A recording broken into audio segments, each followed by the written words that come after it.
안녕하세요. 한국 텍트로닉스 기술지원팀의 김건아입니다. 오늘은 저희 오실로스코프에 대해서 알아보는 시간이 되겠습니다. 지금 보시는 DPO 2000 시리즈에 대한 자세한 강좌가 될 거고요. 이 스코프는 여러분들이 많이 사용하시는 회로 또는 소자의 전기적 신호를 사람이 볼 수 있도록 눈으로 표시해주는 장치라고 할 수 있습니다. 먼저 외관상으로 보시게 되면 우측에 디스플레이 패널이 있으시고요. 이 패널을 통해서 파형을 직접 볼 수가 있으십니다. 하단부와 좌측부에 보시게 되면 많은 키와 납들이 존재를 하고 있고요. 이 부분을 통해서 사용자가 좀 더 편리하게 측정을 할 수 있고 많은 기능들을 구현을 해 놓았습니다. 일단 아래쪽에 있는 유틸리티 버튼을 보도록 하겠습니다.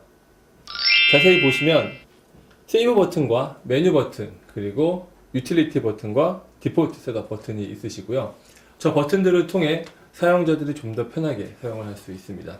세이브 버튼은 화면에 있는 파형의 모양을 스크린 캡처 형태로 저장하는 버튼이시고요. 또는 화면에 있는 웨이브폼을 로우 데이터 형태인 CSV 또는 WFM 파일 포맷 형태로 저장하는 버튼입니다. 세이브 버튼을 구현하기 위해서는 추가적인 외부 메모리가 필요하시고요. 앞에 보이시는 USB 메모리 스틱에 USB 포트에 메모리를 꼽으시면 되겠습니다. 두 번째 메뉴 버튼을 활성화시키시게 되면 여러가지 추가적인 메뉴가 있으세요. 보시는 바와 같이 처음에 있는 스코프에 대한 세이브에 대한 명령어들, 오른쪽으로 오시게 되면 밖에 있는 버튼들에 대한 셋업이 있습니다. 마지막으로 옆에 있는 유틸리티 메뉴 버튼이 있으시고요. 이 메뉴를 활성화시키시게 되면 보시는 바와 같이 스코프에 기능 외적인 추가 컨피규레이션들이 들어있다고 볼 수 있습니다. 컨피규레이션 부분에서 스코프에 대한 밝기라든지 뒤쪽에 있는 디스플레이의 백라이트의 밝기를 조정할 수가 있으시고요. 아래쪽 부분에 보시게 되면 IO 포트 조정을 통해서 외부에 있는 PC가 스코프를 컨트롤할 때 어떤 포트를 이용할 수 있는지 그런 부분에 셋업이 가능하십니다.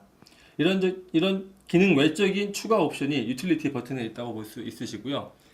가장 많이 쓰시는 디폴트 셋업 버튼이 있으십니다. 디폴트 셋업 버튼은 사용자가 공장 초기화 상태로 스코프를 되돌릴 때 사용되는 버튼으로 많은 기능과 많은 옵션들이 올라와 있을 때 처음으로 장비를 돌릴 때 사용할 수가 있으십니다. 디폴트 셋업을 누르시게 되면 보시는 바와 같이 장비가 공장 초기화로 돌아가게 되어 있고요.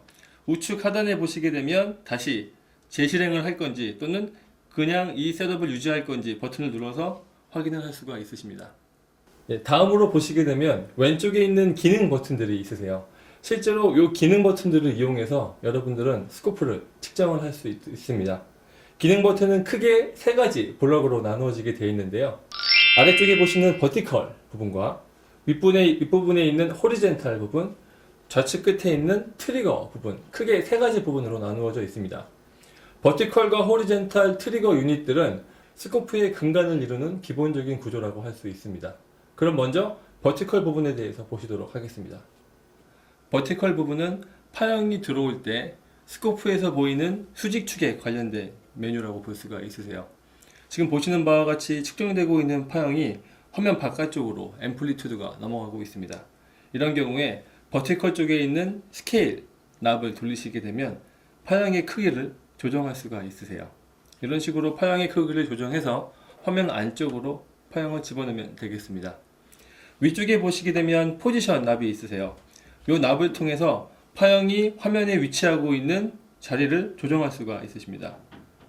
납을 조정하여 파형을 적당한 위치로 조정을 하시고 파형의 크기를 조정해서 파형의 정확도를 좀 더 정밀하게 볼 수 있으십니다.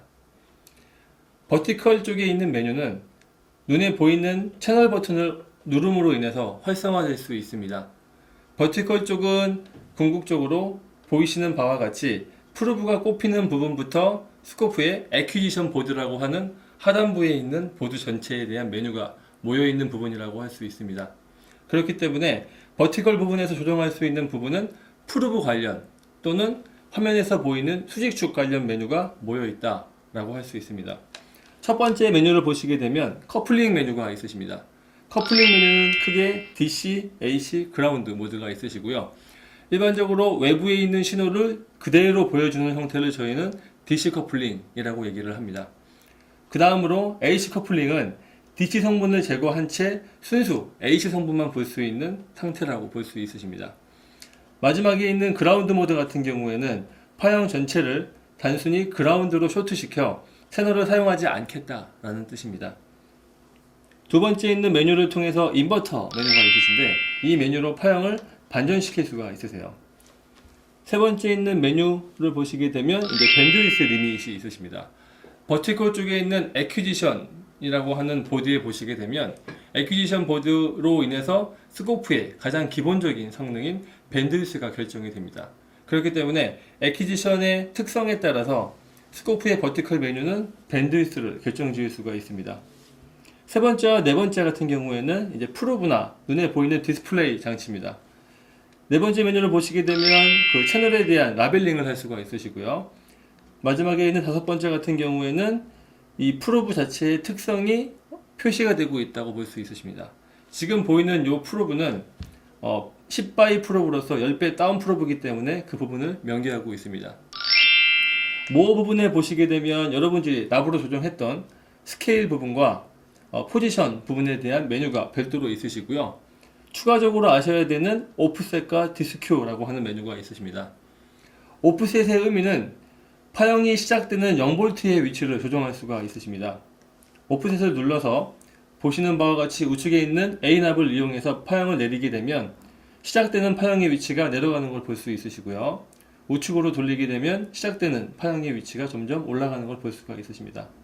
이와 같이 오프셋을 사용하는 경우는 DC 아주 높은 DC의 전압에서 그 위쪽에 끼어있는 DC 전원단에 끼어있는 AC 성분, 작은 AC 성분을 측정하시게 될 때 파형 전체를 보기 위해서 오프셋을 낮추어 파형의 높이를 굉장히 낮춘 후에 앰플리튜드를 크게 한 후에 정밀한 측정이 가능하기 때문에 오프셋 버튼은 많이 사용된다고 볼 수 있습니다. 마지막으로 디스큐 메뉴가 있으신데 디스큐란 스큐를 제거하는 작업을 저희는 디스큐라고 말씀을 드리고 있습니다.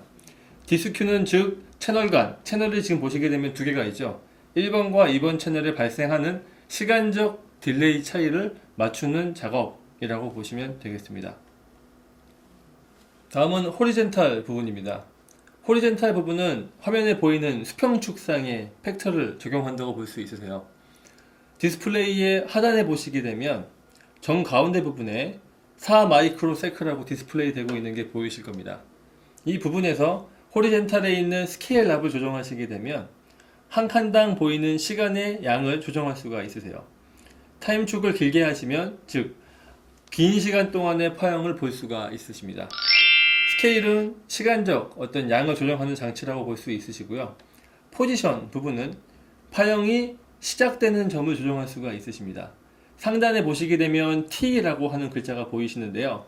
이 T라고 하는 시점은 파형을 수집하기 시작하는 시작점이라고 보시면 됩니다.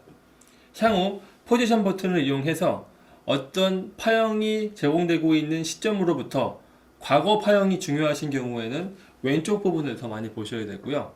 그리고 그 시점 이후부터가 중요하신 분들은 포지션을 앞쪽으로 이동해서 오른쪽 부분은 넓게 해서 파형을 많이 보셔야 됩니다. 호리젠탈 부분에 크게 두 가지 납이 있고요. Acquire라고 하는 메뉴 버튼을 누르시게 되면 파형을 습득하는 부분에 대한 내용이 나와 있습니다. 첫 번째 내용은 Average라고 하는 모드세요. 일반적으로 오실로스코프는 지금 보여지는 화면의 파형은 들어오는 파형을 샘플링해서 샘플링된 상태를 그대로 복원해서 보여주는 샘플 모드입니다. 이 샘플 모드를 보시게 되면 많은 노이즈가 껴있고 문제가 있으신데 에버리지 모드를 구현하시게 되면 파형이 굉장히 부드러워지는 걸 볼 수 있으십니다. 오른쪽에 있는 메뉴를 통해 에버리지를 끄고 킬 수 있고 아래쪽에 있는 에버리지 숫자를 바꿈으로 인해서 평균적으로 파형을 합쳐서 보여주는 횟수를 증가시킬 수가 있으십니다. 옆에 보시게 되면 레코드 랭스라고 하는 게 있습니다. 레코드 랭스는 오실로스코프에서 메모리라고 말씀을 드리고요. 메모리 같은 경우에는 당연히 메모리량을 많은 포인트를 쓰시게 되면 화면에 좀 더 해상도 높게 파형을 볼 수가 있으십니다. 그렇기 때문에 특정 경우에 파형을 더 정밀히 보셔야 되는 경우 레졸루션을 높이시면 되고요. 높이시는 방법은 레코드 랭스를 많이 쓰게 별도로 추가하시면 됩니다. 다음 팁을 보시게 되면 딜레이 모드가 있으세요. 딜레이 모드란 파형이 이루어지게 됐을 때 파형의 위치를 파형이 시작되는 시작점을 조정할 수 있는 장치입니다. 딜레이를 끄시게 되면 순간적으로 파형을 받아서 전체적인 파형만 볼 수 있으시지만 딜레이를 켜시게 되면 어떤 조건으로부터 몇 초 이후에 파형을 받아서 볼 수가 있으세요. 일반적으로 시스템에 보드가 부팅이 된다고 가정을 했을 때 파워가 켜지는 시점을 기준으로 오실로스코프의 파형을 잡았습니다. 그런데 파워가 켜진 다음에 시간이 한참 지나 100 마이크로세컨 정도가 지나 100 마이크로세컨은 일렉트리컬 시스템에서 굉장히 긴 시간이죠. 100 마이크로세컨 이후에 10피코 정도의 시퀀스를 재야 될 때 굉장히 작은 부분을 재야 되기 때문에 오실로스코프는 그 전체 파형을 잴 수가 없으세요. 100 마이크로세컨을 잡으면 10피코를 잴 수가 없고요. 10피코를 잡으면 100 마이크로세컨가 화면에 들어갈 수가 없습니다. 이런 경우에 딜레이 버튼을 추가해서 100 마이크로세컨 이후의 파형들을 더 자세히 보겠다라는 명령을 줄 수가 있으십니다. 오른쪽에 보시게 되면 딜레이 버튼을 초기화시키는 버튼이 있으시고요. 그 우측에 있는 XY 모드라고 하는 부분이 있으십니다. XY 모드는 과거 오실로스코프가 1번과 2번 채널의 극좌표를 이용한 표시 방법이 지금도 사용될 수 있음을 보여주고 있습니다. 기본적으로 보시는 오실로스코프는 시간적 수평의 흐름과 파워적 레벨인 버티컬 레벨의 조합으로 이루어져 있는데요. XY 모드를 구현하시게 되면 1번과 2번 채널에서 들어오는 앰플리튜드만으로 플랫을 찍어서 파형을 볼 수가 있으십니다. 일반적으로 XY 모드는 파워를 설계하시는 분들이 SOA 커브라고 하는 커런트와 볼테이지 간의 그래프를 보실 때 많이 사용을 하십니다. 그 다음으로 웨이브폼 디스플레이 모드가 있으세요. 웨이브폼 디스플레이 모드를 통해서 화면에 있는 파형의 누적 정도를 조정할 수가 있으십니다. 이때 퍼시스턴스 타임을 무한대로 조정하시게 되면 파형을 계속 누적해서 쌓아서 파형의 변화를 시간적 흐름에 따라 볼 수가 있으십니다. 마지막으로 애퀴지션 디테일인데요. 이 부분을 보시게 되면 지금 스코프가 동작을 어떻게 하고 있는지 상태를 보여주고 있습니다.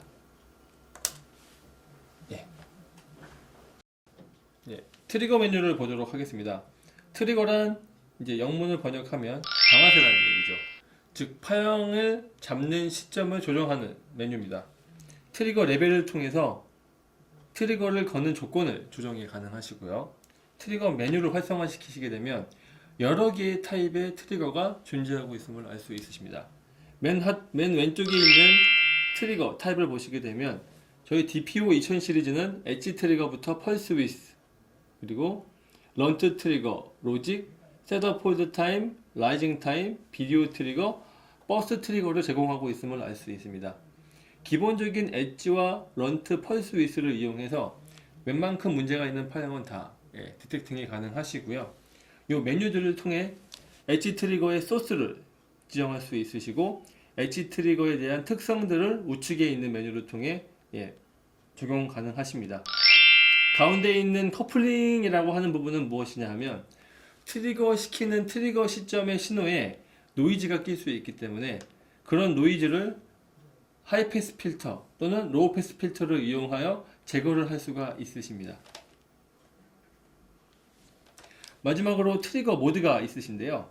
트리거 모드는 크게 오토 모드와 노멀 모드가 있으십니다. 오토 모드란 트리거가 잡히는 시점에 파형을 보여주고 어느 일정 시간 동안 트리거가 들어오지 않으면 스코프가 스스로 파형을 리프레시 해주는 기능이 있으시고요. 아래쪽에 있는 노멀 모드는 트리거가 발생한 시점부터 그 다음 트리거가 발생하기 전까지 파형을 그 트리거 걸린 이전 시점의 파형을 유지시키는 기능이라고 볼 수 있습니다. 마지막으로 있는 홀드 오프 타임이 있으세요. 홀드 오프 타임은 트리거가 걸리고 그 다음 트리거가 걸리는 시점까지의 유지하는 시간이라고 보시면 되고요. 예를 들어 트리거 홀드 오프 타임이 20 나노세크다 라는 얘기는 첫 번째 트리거가 걸린 시점 이후부터 20 나노세크까지는 트리거가 발생을 해도 화면에서 트리거를 발생시키지 않겠다 라는 뜻입니다. 마지막으로 추가 기능들에 대한 설명을 드리겠습니다. 추가 기능 중에 가장 많이 사용하시는 커서 기능이 있으세요.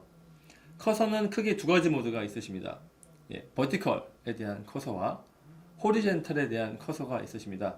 물론 버티컬 커서 같은 경우에는 시간 축상의 측정이 가능하시고 호리젠탈에 대한 커서는 버티컬 쪽에 있는 앰플리튜드 또는 파워 레벨 측정이 가능하십니다. 커서를 이용해서 우측 상단에 보이는 수치를 통해 첫 번째 커서의 위치와 아래쪽에 있는 두 번째 커서의 위치를 알 수가 있으시고 두 커서 간의 차이를 델타 부분에서 볼 수가 있으십니다. 정밀히 움직이기 위해서는 Fine이라고 하는 버튼을 활성화시키시게 되면 커서가 더욱 정밀히 움직일 수 있는 것을 알 수 있습니다. 다음으로 메저먼트 버튼이 있으세요. 메저라고 하는 버튼을 누르시게 되면 정량화된 수치로 측정된 값들을 보여줄 수 있습니다. 애드 메저먼트에 가시게 되면 측정할 수 있는 부분은 호리젠탈에 있는 팩터인 타임에 관련된 수치가 있으시고요. 버티컬 쪽에 관련된 앰플리튜드 관련 수치가 있으십니다. 지금은 기본적으로 프리퀀시 부분을 추가 한번 해보고요. 그리고 앰플리튜드에서 기본적으로 많이 보시는 픽투픽 레벨을 추가를 해서 1번 채널에 어떻게 측정이 되고 있는지를 확인해 보겠습니다. 지금 보시게 되면 화면 우측 하단에 프리퀀시는 967Hz 정도가 나오고 있고요. 볼테이지 픽투픽은 5.1V가 나오는 것을 확인할 수 있습니다. 마지막으로 웨이브 인스펙터 기능에 대해서 설명을 드리도록 하겠습니다. 웨이브 인스펙터라고 하는 기능은 이미 수집된 파형 중에 자신이 보고자 하는 조건이 걸린 파형들이 있는지 확인하는 기능입니다. 즉 웨이브 인스펙터는 파형에 원하는 조건을 마킹을 하고 그 부분을 찾는 서치 기능, 즉 서치 앤 마커 기능이 들어있는 옵션이라고 보시면 되고요. 웨이브 인스펙터를 활성화시키기 위해서는 서치 버튼을 누르시면 하단의 메뉴가 활성화되는 것을 볼 수 있습니다. 하단 메뉴의 서치 부분을 활성화시키시게 되고 이쪽에 보이시는 조건을 걸 수가 있으세요. 지금 보시게 되면 여러 개의 파형이 잡혀 있으신데 제가 이 파형 중에 상승 엣지 트리거에 걸려있는 조건을 잡아보도록 하겠습니다. 일단 조건을 엣지 트리거로 하시게 되고요. 소스를 채널 1번에 고정을 시키신 다음에 슬로프를 상승 엣지로 놔두겠습니다. 스레숄드 레벨을 높여 조건을 만족시키는 부분을 입력하시게 되면 상단 부분에 세모 모양의 화살 표시가 생기는 걸 알 수가 있습니다. 이때 보시는 이 세모 모양의 화살 표시가 바로 제가 입력한 서치 부분에 입력한 조건에 맞는 부분들의 파형 위치라고 할 수 있습니다. 보시는 바와 같이 화면에 지금 총 한 10개 정도의 마커 표시가 됐고요. 아래쪽에 있는 버튼들을 통해서 마커의 위치를 옮겨가며 파형을 직접 볼 수가 있으십니다. 인스펙터 주요 넙 바로 왼쪽 하단에 보시게 되면 플레이 버튼이 있으신데요. 플레이 버튼을 누르시게 되면 동영상 같이 파형을 흘러가며 서치와 마커를 진행할 수가 있으십니다.